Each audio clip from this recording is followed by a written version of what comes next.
It came from the unlikeliest of places. America kind of looked for us like another planet. We didn't have any bad feeling about it, but it was totally alien, you know?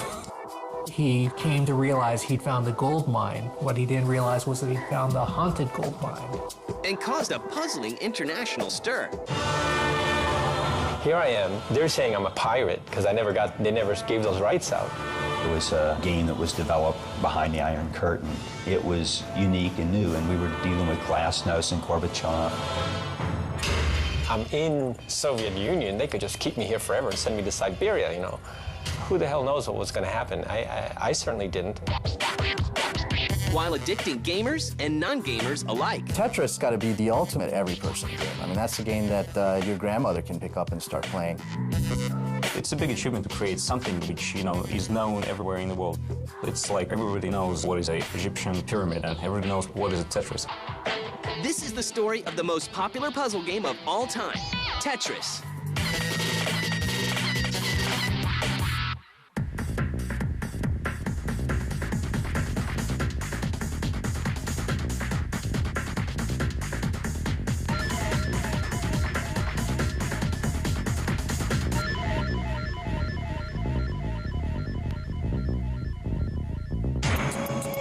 During the 1960s and 70s, at the height of the Cold War, At the time, the United States and the Soviet Union were the two powers in the world. You had two nations with two armies, and the sole existence of their armies were simply to annihilate each other. Alexei Pajitnov grows up in the city of Moscow. Didn't look anything like American cities. No advertisement. Very, very modest kind of showcase. Everything made out of stone, more or less gray, without any bright colors at all. America kind of looked for us like another planet. We didn't have any bad feeling about it, but it was totally alien, you know. So we just knew very well our life, but didn't care about the life of the rest of the world. What Pajitnov does care about, however, is his passion for math and puzzles at an early age. I like all the mathematical puzzles and all the mathematics, and it was my kind of passion in school. And then I get to the special program, to the mathematical class, and I graduate the special mathematical school. After his university studies in 1979, Pajitnov is hired by the Computer Center of the Moscow Academy of Science. And I was just a regular, researcher there. Wrote some software for artificial intelligence, automatic speech recognition, CAD/CAM system, all kind of stuff. But I still kept my passion and love to all small puzzles and games which I had since I was a schoolboy. So every time when I had excuse to kind of study new hardware or get new software, I always try to put some kind of game or puzzle on the computer. Alexei's early work is done on the Electronica 60, a Soviet terminal computer which predated the IBM PC. During his free time, he develops a computerized version of the Pentomino's puzzle game. In his spare time, didn't even get paid for it. Alexei Pajitnov, he just made a fun puzzle game while he was working in Russia. And at one moment, I had the idea to put the Pentomino puzzle on the computer. Pentomino's is a very, very well-known puzzle, and I love this puzzle. With the help of a 16-year-old programmer, Pajitnov finishes the game and calls it Tetris. We really didn't understand where Alexei had gotten the name Tetris, and later really found out that tetra means four in Russian. So all the squares were like a little T or an L, but they all contained 4 blocks. So that was tetra. And when we met Alexei, we said, why Tetris? And he said, well, the only other game he really liked was tennis. So he took the IS off the end of tennis and made it Tetris. And so that's where he came up with Tetris. Tetris is distributed freely among Pajitnov's comrades at the Computer Center. Because there was no any software market around, and the only way to distribute software was just to give it for copy. That's what we did. And the game quickly spreads throughout Moscow. And we let it go. That was like a fire, like a forest fire. because in 2 weeks, every computer, every PC in Moscow runs Tetris on it. This is one of the games that entertains you. If you had, like a busy day and you're back from the office, very tired, it's a game that you can play for 5 minutes, for 30 minutes, or even for 50, just as long as you want to. I think why this game became so popular is probably, well, as everything in life, is a combination of good idea, luck, and maybe good timing. I didn't feel very good about my game because many people playing instead of working. And my bosses in computer center, well, they weren't upset, but they kind of look at me like, like a small kid which do something not very appropriate, The popularity of Tetris soon catches on beyond the Soviet border. In 2 weeks or 3 weeks, we start receiving computers, the clone of PC computers from Bulgaria, from the other country, with Tetris on the hard drives. So the game step over the borders. And captures the attention of a visiting entrepreneur named Robert Stein in 1986. Robert Stein has his own company called Andromeda Software. He did work with his former colleagues in Hungary, and probably they showed him this game and he was very interested. Robert Stein has got to be considered one of the unfortunate victims of video games. He got and put many people in a lot of trouble. And the simple game of falling blocks soon finds itself in a complex situation.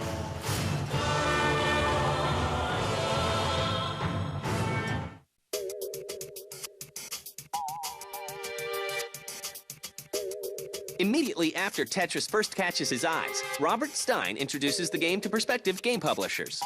In the case of Tetris, he came to realize he'd found a gold mine. What he didn't realize was that he'd found a haunted gold mine. Stein flies to Russia to secure the rights to Tetris from Alexei Pajitnov. To a certain degree, in the computer game business, it was still a fairly naive business. A lot of business done in the late 80s, in what was still a very immature business, barely over 10 years old, was contracts written on a napkin or a handshake. In 1986, Spectrum Holobyte's Gilman Louie and Phil Adams see a demo of the game and immediately strike a deal with Stein. There never really been a product release that had been developed in the Soviet Union, so we wanted to make sure we got the proper rights to the proper people, and we emphasized that to Robert Stein, and he is certainly intimated that he had the ability to give those particular rights. First of all, Stein pretended that I already agree on everything by replying him. I'm not sure what Stein could have done to save everything. Clearly he was overextending himself. He was promising people that he had all the rights even before he did have them, and that was a problem. Unaware that the rights were not secured by Stein, Spectrum Holobyte releases the game for the PC in 1988. It was a novelty. It was unique and new, and we were dealing with Glasnost and Gorbachev and Reagan and that whole time period. Elorg, the Ministry for Import and Export, eventually takes over Tetris negotiations that same year. Elorg that time was kind of typical Soviet organization because they have a contact with foreigners and foreign companies and everything. I'm pretty sure that they had a very strong KGB influence. But Elorg was this ministry that dealt with exportation. The guys at Elorg were hard hitters. To this day, if you go to the Elorg building in Moscow, there's a big gate in front of it. And people warn you that you're getting photographed if you go to that gate. It was a big, shady organization. And the rumor always was that the people at the head of it were KGB. I don't know whether that's true or not. But what I do know is it was very secretive. And the trouble was just beginning. It was at one of those early CESs in January in Las Vegas that Gilman and I showed the product for the first time to Hank Rogers. That's kind of how the whole thing started. I played it and played it and played it until I put the high score on. I couldn't stop playing it. Tetris just kept me coming back. I kept coming back and playing more, and so that's when I got hooked on it. Fascinated by the game, Rogers approaches Gilman Louie of Spectrum Holobyte for rights to license the game in Japan. If you license a product from somebody, you rely on them to indemnify you and say that they have the rights. So he said he had the rights, and that was good enough for me. Gilman and I then went to Japan because we knew of Hank's interest. We met with Hank and really kind of consummated a deal for him to do a Japanese version of the product on PC as well as a Nintendo version. Hank also wanted to do it in the United States and was interested in coin-op. And when we kind of called and talked to Microsoft about that, they said, look, we have a deal already in the works with Atari/Tengen. What Spectrum Holobyte doesn't know is that their sister company, Mirrorsoft, has already sold the rights for a Japanese version of Tetris to Tengen. I said, who the hell is Tengen? They have no share. They don't even exist in Japan. He says, yes, they traded Tetris for blasteroids. And I said, blasteroid? That sounds like a disease. I said, well, Gilman, you're just going to have to go back and talk to them because we have a deal. Unsatisfied with only the PC rights, an undeterred Rogers approaches Tengen for the console rights in Japan. I told my guys in Japan, I said, okay, I'm going to the States. You guys keep on working. I'm not coming back until I have those rights. What I didn't know is the rest of the story. And the rest of the story is that, in fact, they didn't have those rights. They didn't have the rights that they licensed me, or they didn't have the rights that they thought they got from Mirrorsoft. Despite this, Tetris launches for the Famicom in December of 1988. Word of mouth slowly spreads in homes and offices everywhere. End of January, everybody was sold out everywhere. We ended up selling 2 million of that particular product in Japan over about a year. Driven by the success of Tetris on the Famicom, Rogers tries to obtain handheld rights for the game on Nintendo's new portable system, the Game Boy. When I looked at all the contracts, none of the contracts included handheld rights.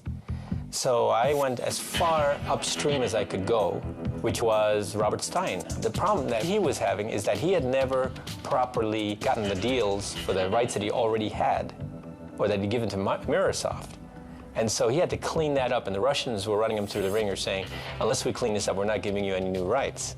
When the Tetris rights were negotiated, we were part of a Maxwell Corporation and Mirrorsoft. So Mirrorsoft actually signed the contract with Robert Stein. Kevin Maxwell, who was one of the Maxwell sons, eventually went back over to the Soviet Union to kind of do a more conclusive deal at that point from a rights standpoint. A scramble for Tetris rights ensues as Hank Rogers, Robert Stein, and Kevin Maxwell of Mirrorsoft coincidentally fly to Moscow at the same time. I got on the next plane to Moscow. I'm going to track down the Russian agency or the Soviet agency that has the rights to Tetris. Hank then went to Russia on his own and tracked down Alexei. That was a total adventure game. I was there and didn't know anything, and I was just asking people in the hotel or information or whatever to try to find out this. In Russia or in the Soviet Union, nobody gives you information. It was a very, very strange place. That's where the confusion came in of what rights had the Soviet Union granted to Stein, who then granted those to us. Maxwell went in and tried to tie up the rights. And I think Hank was playing with something that he knew was bigger. I was having meetings with the Russians, and then they were having meetings with the Russians. We were all taking turns having meetings. And he says, well, why should we choose you over Kevin Maxwell? I said, well, I'm not somebody from a very rich family, and I don't have a huge amount of money behind me. So I can't make an offer as big as the offer that he can make you, but I can give you an honest share of the money. The Russians decide to give handheld rights to Hank Rogers. Oh, it was absolutely high adventure. It was great. Sitting in a room with a bunch of Russians giving me the third degrees. However, the controversy continues after the Russians see a copy of Tetris for the Famicom. I said, this is my game in Japan. They said, well, we never licensed those rights to anybody. I said, oh my God. Here I am. They're saying I'm a pirate because they never gave those rights out. And I'm in Soviet Union. They could just keep me here forever and send me to Siberia, you know. Who the hell knows what was going to happen? I certainly didn't. Rogers soon discovers that Mirrorsoft and Tengen do not have the rights for the console version of Tetris. Well, at the end of the week, they're saying, you know, Mr. Rogers, so would you like to license from us the console rights? And I said, hot potato. I knew for a fact that Atari was a huge litigious company. So I thought, oh my God, this is going to be a huge lawsuit. If I now go license the rights behind their back, how they'll interpret it, there's no way I can do this. I cannot fight this fight. So I need an ally. And the ally he finds is none other than Nintendo.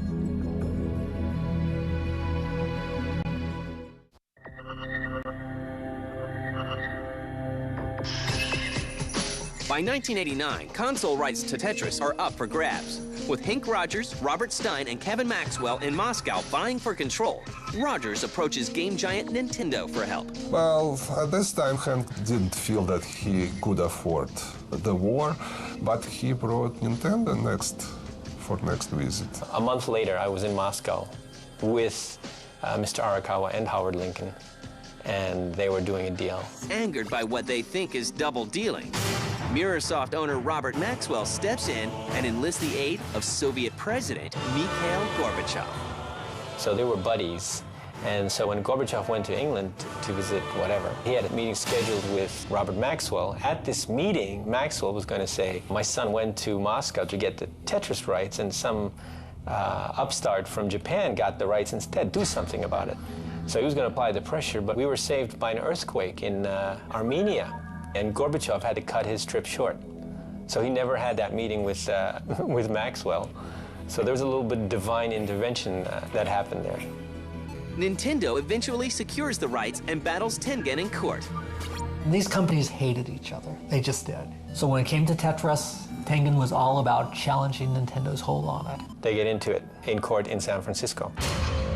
They're in court not only for that lawsuit, but for patent infringement and copyright infringement. And now they are saying, okay, well, you don't have the right to sell this game. They had created several 100,000 copies that I don't believe ever got distributed or got distributed for just a few days. As far as I know, some of the Tengen cartridges did get out to the market, but most of them ended up as landfill. After the dust settles, Tetris fever continues to spread around the world, selling about 3 million copies on the NES in 1989. Tetris got to be the ultimate every-person game. That's the game that your grandmother can pick up and start playing. And I think that's what made Tetris really the game that it is today. In 1989, Tetris is bundled with the Game Boy, putting Tetris in the hands of eager players everywhere. I convinced Mr. Arakawa that Tetris should be the game packed in with Game Boy, because everybody can play Tetris, and so they were smart about it and included Tetris.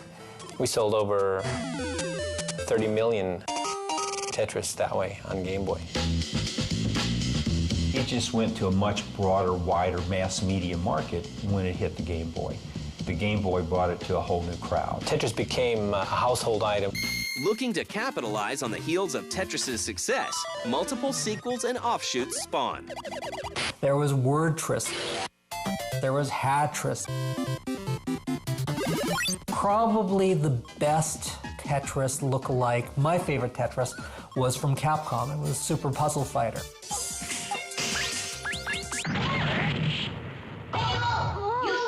Ripping off Tetris became a thing of magic.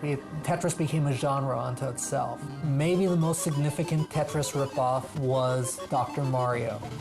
Tetris sells over 65 million units worldwide.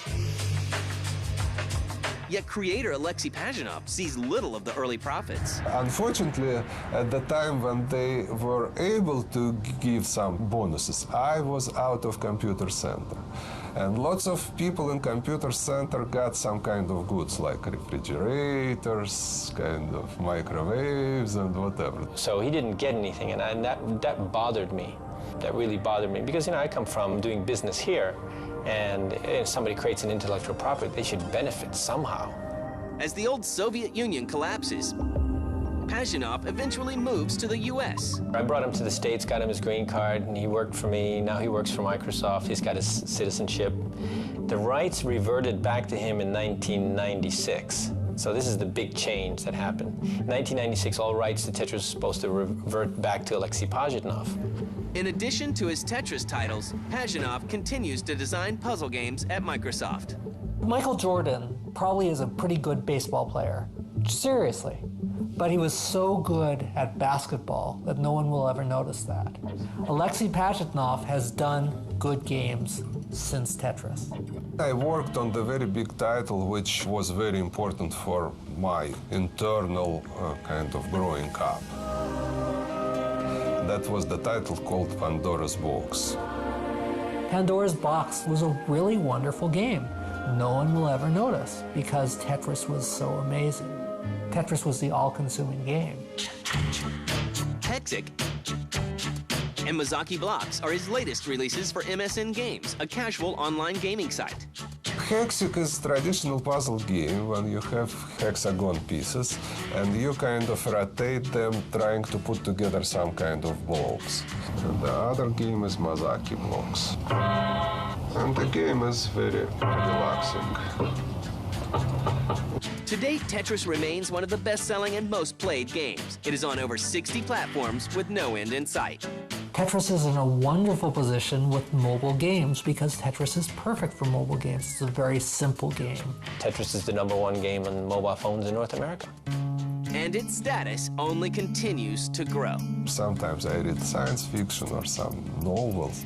They use the word Tetris. It's a normal Russian word now. That's something I should be proud of. It's a big achievement to create something which, is known everywhere in the world. Everybody knows what is an Egyptian pyramid, and everybody knows what is a Tetris. It's a part of the history. It's definitely part of our industry. I think it will still live and live, and I'm very glad of it.